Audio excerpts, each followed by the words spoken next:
Hi hello ನಮಸ್ತೆ ಎಲ್ರಿಗೂ. ಇವತ್ತಿನ ಕರೆಂಟ್ ಅಫೇರ್ ಟಾಪಿಕ್ ಬಂದ್ಬಿಟ್ಟು ಕರ್ನಾಟಕದ ರೋಹಿತ್ ವೇಮುಲರ್ ಅವರ ಮಸೂದೆಯನ್ನ ಸಚಿವ ಸಂಪುಟ ಏನ್ ಮಾಡಿರ್ತದ, ಅನುಮೋದನೆಯನ್ನ ನೀಡಿರ್ತದ. ಏನಿದು ಒಂದು ಮಸೂದೆ ಅಂತಂತಂದ್ರೆ, ಕರ್ನಾಟಕ ಸಚಿವ ಸಂಪುಟ ಶಿಕ್ಷಣ ಸಂಸ್ಥೆಗಳಲ್ಲಿ ಜಾತಿ ತಾರತಮ್ಯ ತಡೆಯಲು ಈ ಕರ್ನಾಟಕವು ಏನ್ ಮಾಡ್ತದ, ರೋಹಿತ್ ವೇಮುಲ ಬಹಿಷ್ಕಾರ ಅಥವಾ ಅನ್ಯಾಯ ತಡೆಗಟ್ಟುವಿಕೆ ಶಿಕ್ಷಣ ಮತ್ತು ಘನತೆಯ ಹಕ್ಕು ಮಸೂದೆಗೆ ಅಧಿಕೃತವಾಗಿ ಒಪ್ಪಿಗೆಯನ್ನ ನೀಡಿರ್ತದ. ಶಿಕ್ಷಣ ಮತ್ತು ಘನತೆಯ ಹಕ್ಕಿಗೆ ಅಧಿಕೃತವಾಗಿ ಒಪ್ಪಿಗೆಯನ್ನ ನಮ್ಮ ಕರ್ನಾಟಕ ಸಂಪುಟ ಅನುಮೋದನೆಯನ್ನ ನೀಡಿರ್ತದೆ ನೋಡಿ. ಏನಿದ್ರ ಹಿನ್ನೆಲೆ ಏನಪ್ಪಾ ಅಂತಂದ್ರೆ, ಯಾಕ ಈ ವ್ಯಕ್ತಿ ರೋಹಿತ್ ಎಂಬುವರು ಸುದ್ದಿಯಲ್ಲಿದ್ದಾರೆ ಅಂತಂದ್ರೆ, 2016ರಲ್ಲಿ ಏನಾಗ್ತದ, ಹೈದರಾಬಾದ್ನ ಕೇಂದ್ರೀಯ ವಿಶ್ವವಿದ್ಯಾಲಯದಲ್ಲಿ ಶಿಕ್ಷಣ ಸಂಸ್ಥೆಯಲ್ಲಿ ಜಾತಿ ತಾರತಮ್ಯಕ್ಕೆ ಒಳಗಾಗಿ ಈ ರೋಹಿತ್ ವೇಮುಲ ಎಂಬುವರು ಆತ್ಮಹತ್ಯೆ ಮಾಡ್ಕೊಳ್ತಾರ. ಎಲ್ಲಿ? ಈ ಒಂದು ಶಿಕ್ಷಣ ಸಂಸ್ಥೆಗಳಲ್ಲಿ ಜಾತಿ ತಾರತಮ್ಯದಿಂದ ಇವರು ಆತ್ಮಹತ್ಯೆ ಮಾಡ್ಕೊಳ್ತಾರ. ಈ ಮಸೂದೆಯ ಪ್ರಮುಖ ಉದ್ದೇಶಗಳೇನಪ್ಪಾ? ಸಮಾನ ಅವಕಾಶ, SC ST OBC ಮತ್ತು ಅಲ್ಪಸಂಖ್ಯಾತ ವಿದ್ಯಾರ್ಥಿಗಳಿಗೆ ಶಿಕ್ಷಣದಲ್ಲಿ ಸಮಾನ ಹಕ್ಕನ್ನು ನೀಡಿರತಕ್ಕಂಥದ್ದು ಈ ಮಸೂದೆಯ ಉದ್ದೇಶ ಆಗಿರ್ತದ.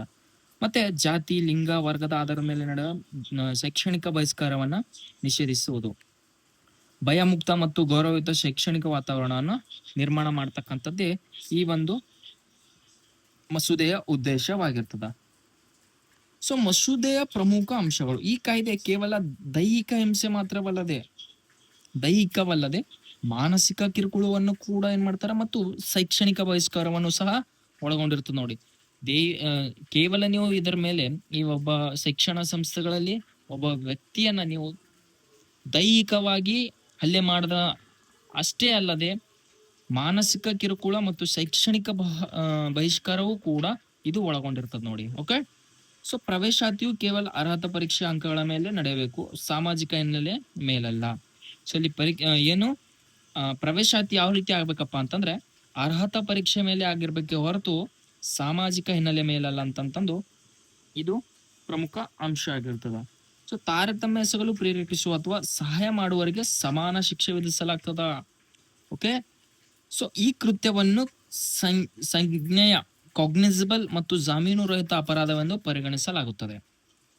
ಸಂತ್ರಸ್ತರಿಗೆ ಏನ್ ಪರಿಹಾರ ಕೊಡ್ತಾರಪ್ಪ ಅಂತಂದ್ರೆ, ಸಂತ್ರಸ್ತರಿಗೆ 1 ಲಕ್ಷದವರೆಗೆ ಪರಿಹಾರ ನೀಡಬೇಕು.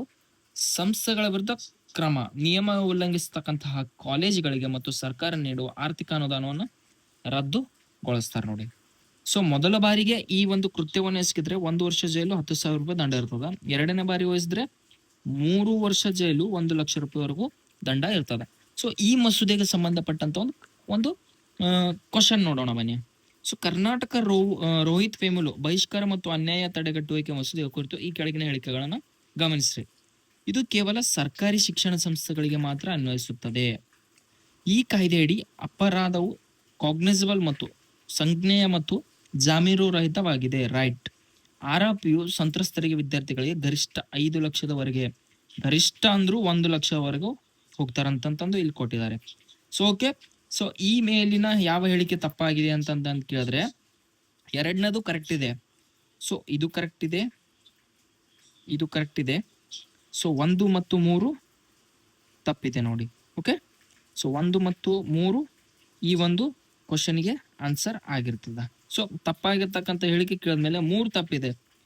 3 ತಪ್ಪಿದೆ ಅಂತಂದ್ಮೇಲೆ 2 ಕರೆಕ್ಟ್ ಇದೆ. ಇಲ್ಲಿ ಮತ್ತೆ ಇಲ್ಲಿ 2ನೇದು ಕರೆಕ್ಟ್ ಇದೆ ಅಂದ್ರೆ 1 ಮತ್ತು 3 ಈ ಒಂದು ಕ್ವಶನ್ಗೆ ಸರಿಯಾದ ಉತ್ತರ ಆಗಿರ್ತದೆ ನೋಡಿ.